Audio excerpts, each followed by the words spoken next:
Hello दोस्तों, नमस्कार। GS with प्रेम के इस यूट्यूब चैनल में आप सभी का स्वागत है। आज है 24 दिसंबर। तो चलिए शुरुआत करते हैं आज के पहले सवाल से। तो चलिए, आप सवाल शुरू करने से पहले कुछ आपको हम इस क्लास से संबंधित जानकारी दे दें कि हमारे इस जीएस विथ प्रेम की इस यूट्यूब चैनल पे आपको करंट की क्लास करवाई जाती है डेली रिकॉर्डेड मोड में। और यहाँ पे सभी एग्ज़ामों से संबंधित करंट अफेयर डिस्कस किए जाते हैं। जो इम्पोर्टेंट करंट अफेयर हमारे एग्ज़ाम के लिए होते हैं, उन्हीं करंट अफेयर का डिस्कशन होता है। साथ ही साथ स्ट्रेटेजी के का भी मेन पॉइंट यहाँ पे डिस्कस किया जाता है। और लास्ट में एक क्वेश्चन ऑफ द डे भी रखा जाता है, जिसका आंसर आप सभी को देना होता है।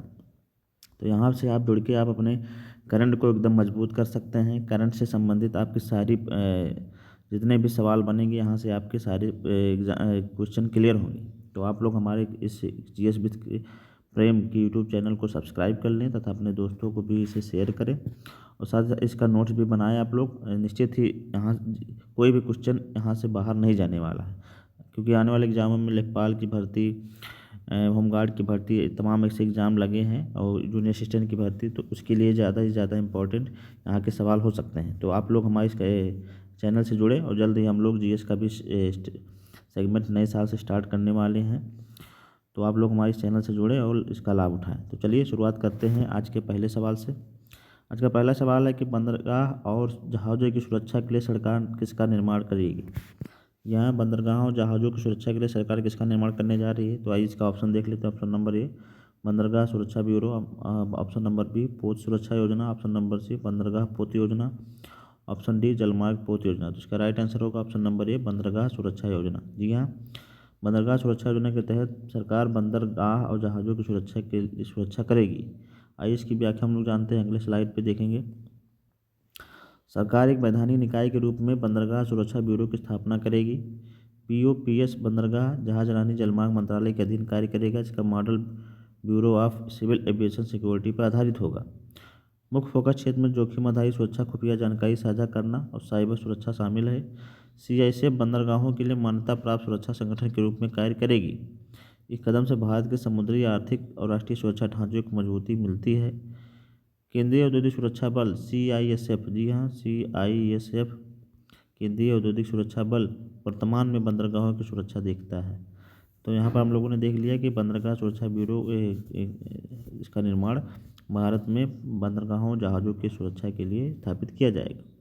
तो हम पहला क्वेश्चन डिस्कस कर लिया। अब हम लोग चलेंगे आज के दूसरे क्वेश्चन पर। दूसरा क्वेश्चन देखेंगे, क्योंकि किस देश ने अपना पहला एक रियाल का पॉलीमर नोट जारी किया। जी हाँ, नकली नोटों के बचाव है, या जब नोटों की ज़्यादातर अधिकता हो जाती है तो उससे बचने के लिए नकली नोटों से एक यहाँ पर पॉलीमर नोट जारी किया गया। तो आइए इसके दो ऑप्शन देख लेते हैं। Option number A, Ethiopia. Option number B, Jordan. Option number C, Saudi. Option number D, Oman. तो इसका राइट आंसर होगा ऑप्शन नंबर डी, ओमान। जी हाँ, ओमान ने अपना पहला एक रियाल पॉलीमर नोट जारी कर दिया। आइए इसकी व्याख्या हम लोग पढ़ेंगे अगले स्लाइड पे। ओमान ने राष्ट्रीय प्रतीकों के साथ आधुनिक सुरक्षा विशेषताओं को युक्त अपना पहला एक रियाल पॉलीमर नोट पेश किया। यह टिकाऊ नोट 11 जनवरी 2026 से यहाँ पर 11 जनवरी 2026 से ओमान के केंद्रीय बैंक द्वारा मौजूदा मुद्रा के साथ प्रचलन में आएगा। यहाँ पर 1 जनवरी होगा, आप थोड़ा देख लीजिएगा। 1 जनवरी 2026 से ओमान के केंद्रीय बैंक द्वारा मौजूदा मुद्रा के साथ प्रचलन में आएगा। अपनी मुद्रा प्रणाली के आधुनिकीकरण के लिए एक महत्वपूर्ण कदम उठाते हुए ओमान ने पहले पॉलीमर एक रियाल का नोट जारी किया है। यह पारंपरिक पेपर मुद्रा से एक ऐतिहासिक परिवर्तन का प्रतीक है। ओमान में केंद्रीय बैंक द्वारा जारी किए गए नोट आधिकारिक तौर पर 11 जनवरी 2026 से चलन में आएगा। 11 जनवरी ही होगा से।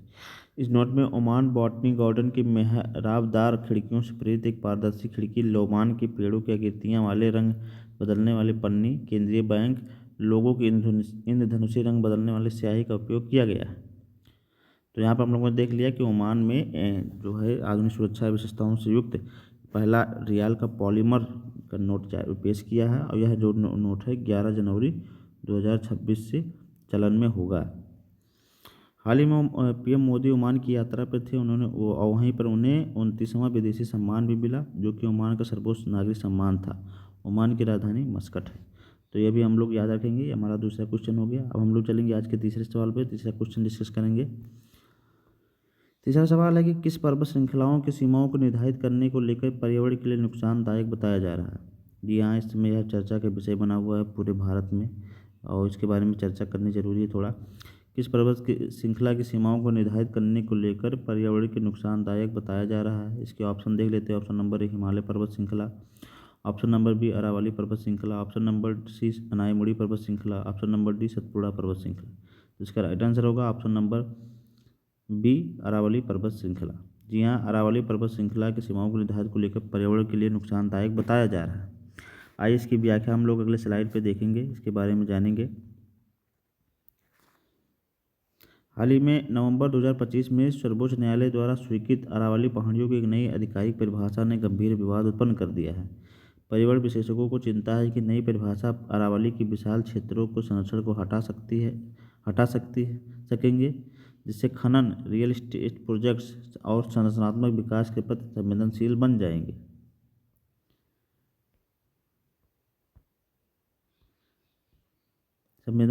जाएंगे। यह विवाद उस समय शुरू हुआ जब केंद्रीय पर्यावरण मंत्रालय ने अरावली पहाड़ियों की सीमाओं को निर्धारित करने के लिए एक नई तकनीकी पेश की। सरकार का कहना है कि फिलहाल कोई पारिस्थितिकी आवाज़ नहीं है। वही आलोचक का यह तर्क है कि इस परिवर्तन के कारण अरावली पर्वतमाला का कानूनी रूप से मान्यता प्राप्त क्षेत्र काफ़ी कम हो जाएगा, जिससे दीर्घकालिक पर्यावरण संरक्षण में कमी आएगी। तो यहाँ पर हम लोगों ने देखा कि हाल ही में सुप्रीम कोर्ट ने के जो नवंबर 2025 में इसके का नाम है जो क्षेत्र हैं उनको थोड़ा सीमित करने का आदेश दिया गया। तो उसी से यह भयंकर बवाल पूरे देश में फैल गया है। तो अरावली के बारे में थोड़ा हम लोग जानते हैं कि अरावली पर्वत श्रृंखला जो दुनिया की सबसे पुरानी पर्वत श्रृंखलाओं में मानी जाती है और भारत की पारिस्थितिकी में महत्वपूर्ण स्थान रखती है। खासकर राजस्थान, हरियाणा, दिल्ली और गुजरात में मरुस्थलीकरण को रोकने, भूजल को नियंत्रित करने और जैव विविधता की सुरक्षा में इसका महत्वपूर्ण योगदान है। अरावली का आप लोग जानते हैं, अरावली का सबसे ज़्यादा विस्तार हमारे राजस्थान में है और इसके सबसे ऊंचा शिखर जो है गुरु शिखर है। जी हाँ, गुरु शिखर जो है अरावली का सबसे ऊंचा शिखर है और यह 1722 मीटर है। जी हाँ, ये भी आप लोग याद रखिएगा स्टैटिक जी के पॉइंट। और जो हमारी यह इसका विस्तार जो है राजस्थान से लेकर दिल्ली तक का है। और यहाँ पे दिल्ली में जो राष्ट्रपति भवन रायसीना हिल्स बना है वो भी अरावली पहाड़ियों से काटकर ही बनाया गया है। तो इसे भी आप लोग याद रखिएगा। और यह सबसे बहुत पुरानी पर्वत श्रृंखला है, लगभग 2 से ढाई अरब पुरानी अरब श्रृंखला इसे कहा जा सकता है। तो यहाँ पर हम लोग अरावली के बारे में भी थोड़ा फैक्ट याद रखेंगे, क्योंकि यह चर्चा का विषय बना हुआ तो यहाँ से भी हमारा क्वेश्चन बनाया जा सकता है, तो इसे भी आप लोग याद रखेंगे। चलिए फिर हम चलते हैं आज के अगले क्वेश्चन पे। अगला क्वेश्चन डिस्कस करेंगे। अगला देखेंगे कि INSB, जी हाँ, ISNB कोडिन ने अपनी पहली समुद्री यात्रा का सफ़र कहाँ तय करेगा। आइए इसकी व्याख्या देखते हैं। भारतीय नौसेना का पारंपरिक पाल विधि से निर्मित बहु ISNB कोडिन 29 दिसंबर 2025 को अपनी पहली समुद्री यात्रा पर निकलेगा।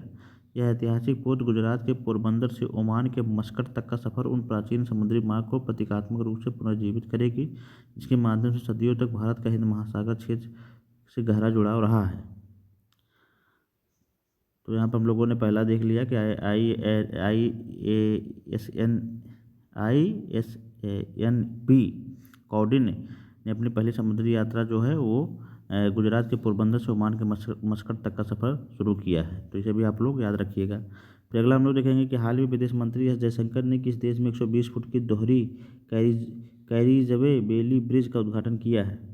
तो विदेश मंत्री जयशंकर ने हाल ही में श्रीलंका के राष्ट्रपति अनुराग कुमार दिसानायके के साथ मिलकर किलिनोची जिले श्रीलंका में महत्वपूर्ण 120 फुट दोहरी कैरीजवे बेली ब्रिज का उद्घाटन किया। 110 टन यह पुल भारत से हवाई मार्ग से लाया गया था और इसे ऑपरेशन सागर बंधु के हिस्से के रूप में स्थापित किया गया है। तो इसे भी आप लोग याद रखिएगा कि हाल ही में विदेश मंत्री जयशंकर ने किस देश में 120 फुट दोहरी कैरीजवे बेली ब्रिज का उद्घाटन किया, तो श्रीलंका में किया। इसे भी आप लोग याद रखिएगा। अब हम लोग चलेंगे आज के अगले फैक्ट को देखेंगे। अगला भी करंट अफेयर से संबंधित देखेंगे। हाल ही में पाकिस्तान ने अंडर 19 एशिया कप में भारत को हराया। जी हाँ, इसके बारे में डिटेल से जानेंगे। दुबई में खेले गए अंडर-19 एशिया कप 2025 के फाइनल में पाकिस्तान अंडर-19 ने भारत अंडर-19 को 191 रनों के बड़े अंतर से हरा दिया। यह पाकिस्तान का दूसरा अंडर-19 एशिया कप खिताब था और 2012 के बाद उसकी पहली जीत थी। पाकिस्तान ने 50 ओवर में 347 रनों का विशाल स्कोर खड़ा किया। जवाब में भारत 156 रन पर सिमट गई। तो यहाँ पर यह तमाम भारतीय शीर्ष खिलाड़ियों ने जो कि इस जूनियर खिलाड़ियों को लताड़ भी लगाई, क्योंकि इनका प्रदर्शन फाइनल में बहुत ही निराशाजनक था। और इसमें वैभव सूर्यवंशी जैसे खिलाड़ी भी खेल रहे थे, जो कि बहुत ही घातक और विध्वंसक बल्लेबाज हैं, लेकिन वो फाइनल में नहीं चल सके। तो यहाँ पर हम लोगों ने डिस्कस कर लिया। अब हम लोग अगला देखेंगे। भारत ने 2025 में 50 गीगावाट नवीकरणीय ऊर्जा क्षमता की वृद्धि की है।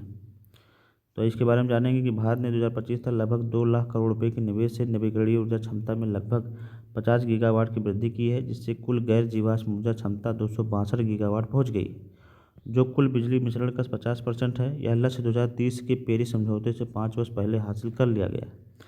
कुल स्थापित उत्पादन क्षमता 510 गीगावाट है, जिसमें जीवाश्म ईंधन से 247 गीगावाट और गैर जीवाश्म स्रोतों से 265 गीगावाट शामिल हैं। इसमें सौर ऊर्जा के लगभग 35 गीगावाट की वृद्धि हुई है। तो यहाँ पर हम लोगों ने देख लिया कि भारत ने 2025 में 50 गीगावाट नवीकरणीय ऊर्जा की क्षमता हासिल कर ली है, जो कि 2030 के पेरिस समझौते के 5 वर्ष पहले ही यह लक्ष्य हासिल कर लिया है। और कुल गैर जीवाश्म ऊर्जा क्षमता में 262 गीगावाट भारत का है और 262 गीगावाट इसमें गैर जीवाश्म से है, तथा जीवाश्म ईंधन में 247 गीगावाट है और 35 गीगावाट इसका सौर ऊर्जा से संबंधित है। तो इसे भी आप लोग याद रखिएगा। यह फैक्ट बहुत इंपॉर्टेंट है, पूछे जा सकते हैं कि गैर जीवाश्म ऊर्जा की बात करें तो 262 गीगावाट, जीवाश्म ईंधन की बात करें तो 247 है और सौर ऊर्जा की बात करें तो 35 है। टोटल की बात करें तो 500 गीगावाट लगभग यहाँ पर नवीकरणीय ऊर्जा हो रहा है। तो हम लोगों ने यहाँ पर सभी वन लाइनर जो फैक्ट थे वो करंट अफेयर के उसको डिस्कस कर दिया। अब हम लोग चलेंगे वन लाइनर के फैक्ट पे। वन लाइनर के रूप में आज देखेंगे पहला सवाल, काठमांडू में आयोजित पहले सैफ महिला क्लब चैंपियनशिप 2025 खिताब किसने जीता? तो इसे ईस्ट इंडिया बंगाल ने जीत लिया है। जी हाँ, ईस्ट इंडिया बंगाल ने इसे जीत लिया है। अगला देखेंगे, $700 मिलियन की संपत्ति तक पहुंचने वाले दुनिया के पहले व्यक्ति कौन बने हैं? तो एलन मस्क बने हैं। जी हाँ, एलन मस्क बने हैं। 28वां दिव्य कला मेला निम्न से किस शहर में आयोजित किया गया है? नई दिल्ली में आयोजित किया गया। भारत की पहली मिस इंडिया महर कास्टिलिनो का 81 वर्ष की उम्र में निधन हो गया। उन्हें किस वर्ष मिस इंडिया का खिताब जीता था? तो 1964 में। जी हाँ, भारत की पहली मिस इंडिया महर कास्टिलिनो थी, जो कि 81 वर्ष की आयु में उनका निधन हो गया है। ये भी आप लोग याद रखेंगे। और उन्हें किस वर्ष मिस इंडिया का खिताब जीता था? तो 1964 में। राष्ट्रीय किसान दिवस कब मनाया जाता है? यह 30 दिसंबर को मनाया जाता है, चौधरी चरण सिंह की याद में। फिर अगला देखेंगे, IGU 124वां amateur golf championship of India खिताब किसने जीता? तो यह सुखमन सिंह ने जीत लिया है। तो इसे भी आप लोग याद रखेंगे। ये हमारे वन लाइनर के फैक्ट है, जिसे हम लोगों ने डिस्कस कर लिया। अब हम लोग चलेंगे आज के लास्ट सेगमेंट पे। आज हमने स्ट्रैटेजी के का पोर्शन नहीं रखा है और आज हम सीधे चलेंगे क्वेश्चन ऑफ द डे में। तो क्वेश्चन ऑफ द डे में आज हमारा पहला तो कल का उत्तर देख लेते हैं हम लोग। कल हमने पूछा था कि ओपेक की स्थापना कब हुई थी? तो OPEC organisation of petroleum corporation. जी हाँ, ये पेट्रोलियम देशों का एक संगठन है। की स्थापना 1960 में हुआ था। इसका मुख्यालय इराक बगदाद में है और हाल ही में अंगोला इससे बाहर हुआ है। जी हाँ, यहाँ पर ओपेक का जो फुल फॉर्म है थोड़ा हमको यहाँ पर दिक्कत लग रही है। यहाँ आप लोग देख लीजिएगा, एक्सपोर्ट है, यहाँ पर एक्सपोर्ट कॉरपोरेशन है शायद। तो इसे आप लोग, ओपेक का जो फुल फॉर्म यहाँ पर हमने थोड़ा गलत लिख दिया है, तो इसे आप लोग देख लीजिएगा थोड़ा। बाकी इसकी स्थापना 1960 में हुई थी और इसका मुख्यालय जो है बगदाद इराक में है। ये आप लोग देख लीजिएगा। और हाल ही में अंगोला इससे बाहर हुआ है। जी हाँ, अंगोला जो है ओपेक से बाहर हुआ है हाल ही में, ये है करंट का न्यूज़ है। तो इसे भी आप लोग याद रखिएगा। अब हम लोग चलेंगे क्वेश्चन ऑफ द डे में। आज का क्वेश्चन देखेंगे कि वर्तमान में भारत के कैबिनेट सचिव कौन है? जी हाँ, वर्तमान में भारत के कैबिनेट सचिव कौन है? तो option number A Rajiv Gauba, option number B Shaktikanta Das, option number C T V Somanathan, option number D P K Mishra. तो इसका राइट आंसर आप लोग हमारे कमेंट बॉक्स में दीजिएगा कि भारत के वर्तमान में कैबिनेट सचिव कौन है। और आपको यह क्लास कैसी लग रही है आप लोग हमारे कमेंट बॉक्स में ज़रूर बताएं, तथा साथ ही साथ हमारे चैनल को सब्सक्राइब करें। ज़्यादा से ज़्यादा हमें सपोर्ट करें, लोगों तक हमारे इस चैनल को शेयर करें, ताकि ज़्यादा से ज़्यादा लोग हमसे जुड़ सकें। तो और यहाँ पे आप लोग थोड़ा ओपेक का जो है ये इसका फुल फॉर्म आप लोग देख लीजिएगा। हमको थोड़ा गड़बड़ लग रहा है, शायद टाइपिंग में मिस्टेक हो गई हमसे, तो आप लोग देख लीजिएगा। बाकी ये क्लास आप लोगों को कैसी लगी आप लोग हमारे कमेंट बॉक्स में ज़रूर बताएं। साथ ही साथ हमारे आज के क्वेश्चन ऑफ द डे का आंसर भी आप लोग हमारे कमेंट बॉक्स में ज़रूर दें, और ज़्यादा से ज़्यादा लोगों को शेयर करें, ताकि ज़्यादा से ज़्यादा लोग इस क्लास का लाभ उठा सकें। चलिए फिर हम लोग मिलेंगे एक नई वीडियो में, एक नई क्लास के साथ। तब तक के लिए नमस्कार, जय हिंद।